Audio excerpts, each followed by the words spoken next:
The name of this lesson is called Shortages. Don't get scared now. And this is inspired through the spirit and power of Yahweh Shem Yahweh Shah, who I want to give all praise, honor, and glory to. Double honors to the elders and apostles of Great Millstone who taught me everything I know, and salutations to my fellow ministers out here pushing this truth in all sincerity, diligence, and faith. And as I was going through, scrolling down the social media timeline, I saw a couple posts of niggas talking about the gas shortages, man.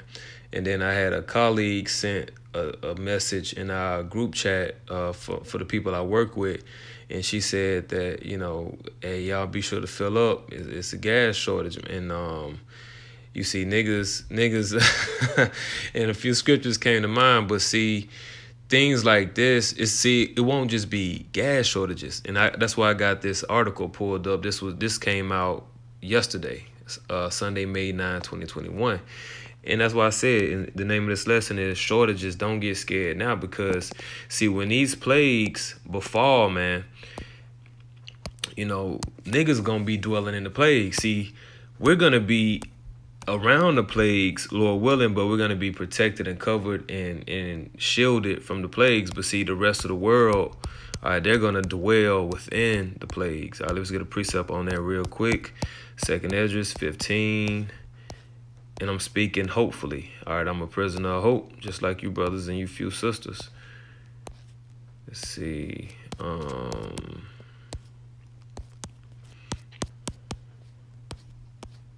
Ye shall remain in them. Let's remain. Should be 2nd Esdras 15.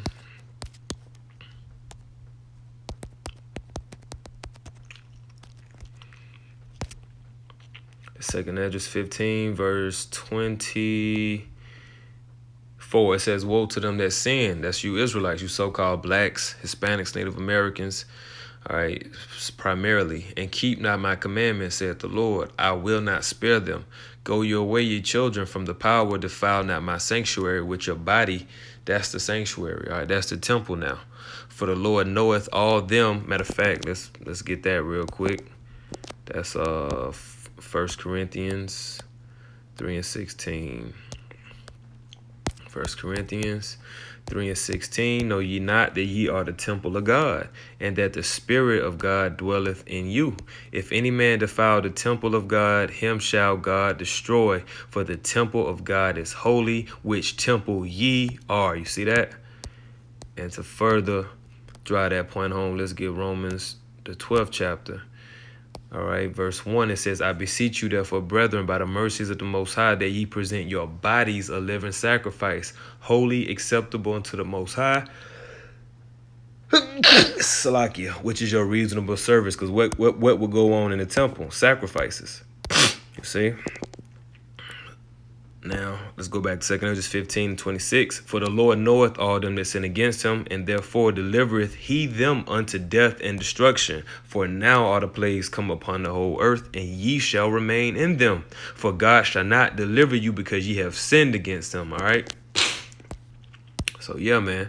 See, Jake is about to be consumed by the plagues. Okay?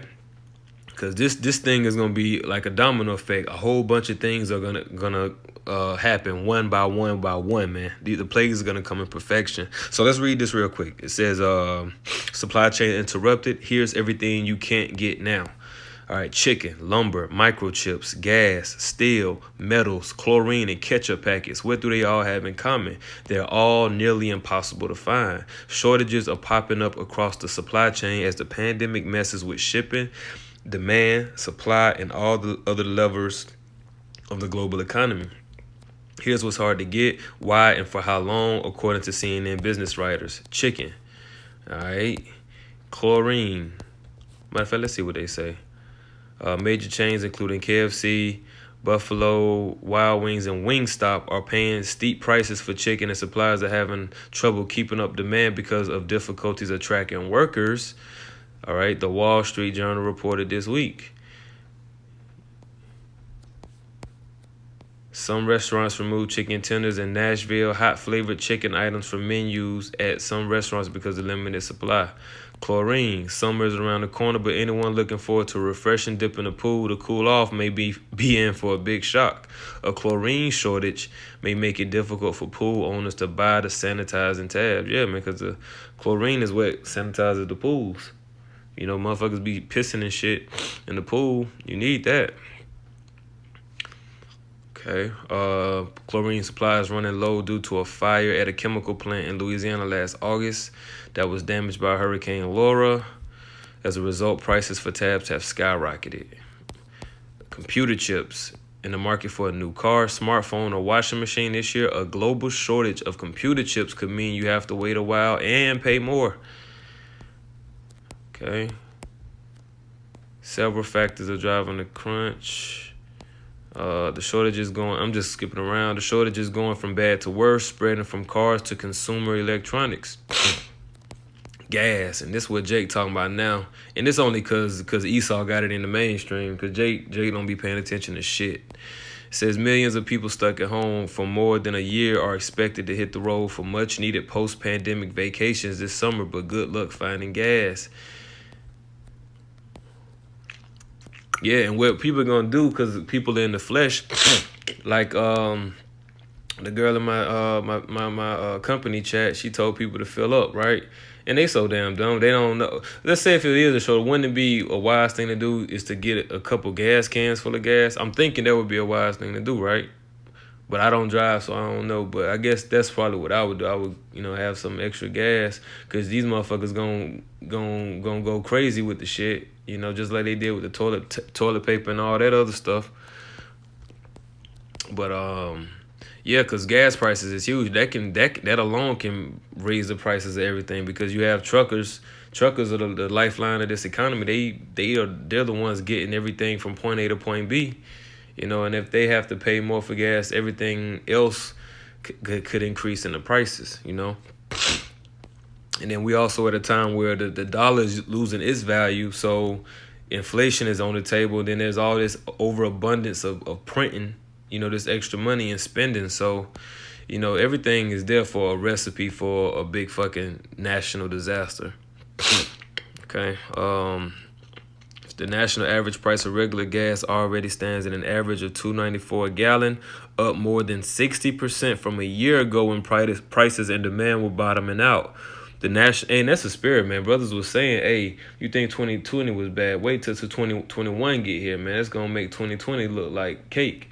And through the spirit, you can see that coming, man. This summer might be, oh, man. Yes, sir. The national average could surpass $3 a gallon this summer. What if it hit $4, $5, $6, $7, $8 a gallon, man? Ketchup. Shortages of ketchup. Who gives a shit? Lumber. Now that's big too. As the pandemic crushed the U.S. economy last spring, sawmills shut down lumber production to brace for a housing slump. The slump never arrived, and now there isn't enough lumber to feed the red-hot housing market. Man, metals. As countries switch to green energy, demand for copper, lithium, nickel, cobalt, and rare earths elements is soaring. But they are all vulnerable to price volatility and shortages. The International Energy Agency warned in a report published this week. Yada, yada, yada. Steel. Yeah, so steel. The steel industry was caught off guard. All of a sudden, people buying lots of cars, said Tanners, the Bank of America analyst. And it took time for Americans aging steel. Because I'm assuming that, these are jobs that's going to be affected with these things, lumber. So what comes to mind with lumber is like carpenters, A lot of projects and jobs are going to be, affected by all of this, man. And see, this is all a part of the Lord striking suddenly, man. The Lord said that all these plagues would hit, Babylon suddenly, man. Because we know that the Lord's eye is upon Babylon, which today would be that sinful kingdom. This is Amos, the 9th chapter. Verse 8, it says, Behold, the eyes of the Lord power are upon this sinful kingdom, and the eyes of the Lord represent the angels, and I will destroy it from off the face of the earth, saving that I will not utterly destroy the house of Jacob, saith the Lord, because the Lord has preserved him, a remnant, out of that grape of the cluster that the Lord is going to redeem through his son to reestablish righteousness in the earth. But the Lord is going to destroy, all right, the sinful kingdom, which is Babylon the Great.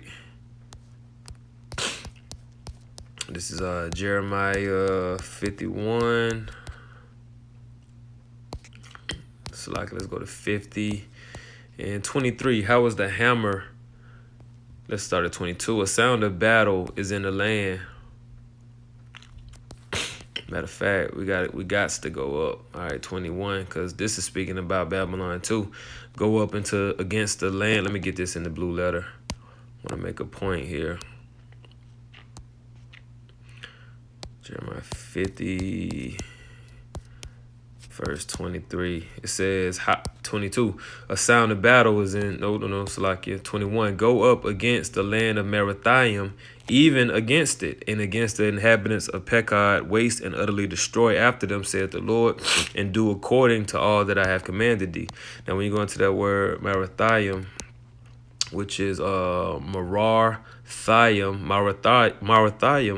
okay, you have that root word marar, which means bitter, okay, but it means double rebellion. You see, another name for Babylon, and this what we call the United States, this is the fulfillment of that double rebellion, okay. All right, because this Babylon, the virgin daughter, is the most rebellious kingdom to ever exist. You see. So this is actually speaking of Babylon the Great. It says a sound of battle is in the land and of great destruction.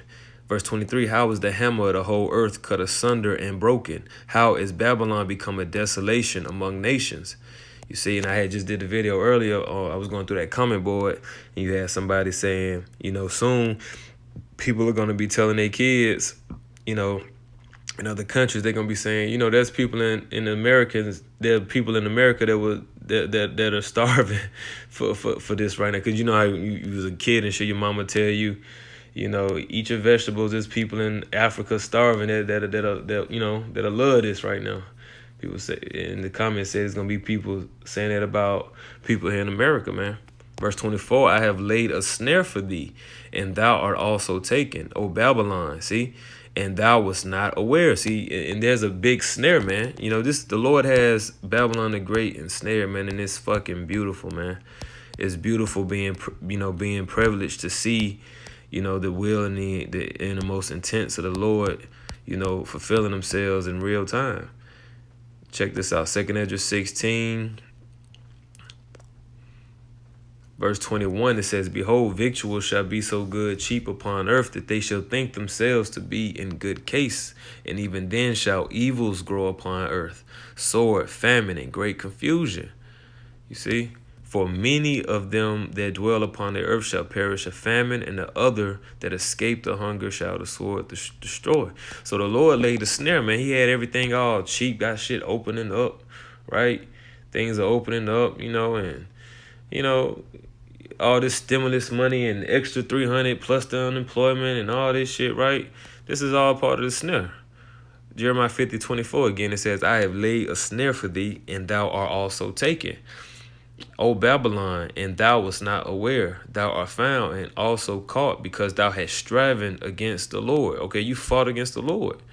All right, this place is that double rebellion, man. Rebel means to make war against it. You fight. When you rebel against someone, you fight against them. And this place has made it known that they are against the Bible, they are against the Lord, and they are against who the Lord sent, which are his ambassadors, the servants, the prophets. So therefore, these people are about to get taken by these plagues, and it's going to come suddenly, man. Right? The supply chain is interrupted. And it's going to get worse, man. It is going to get worse. And these people are going to go batshit crazy once it comes to their doorstep and they don't see it coming. All right, so I'm going to go ahead and end there, Lord willing. That was edifying. Giving all praise to Yahweh Shem Yahweh Shai. Shalom.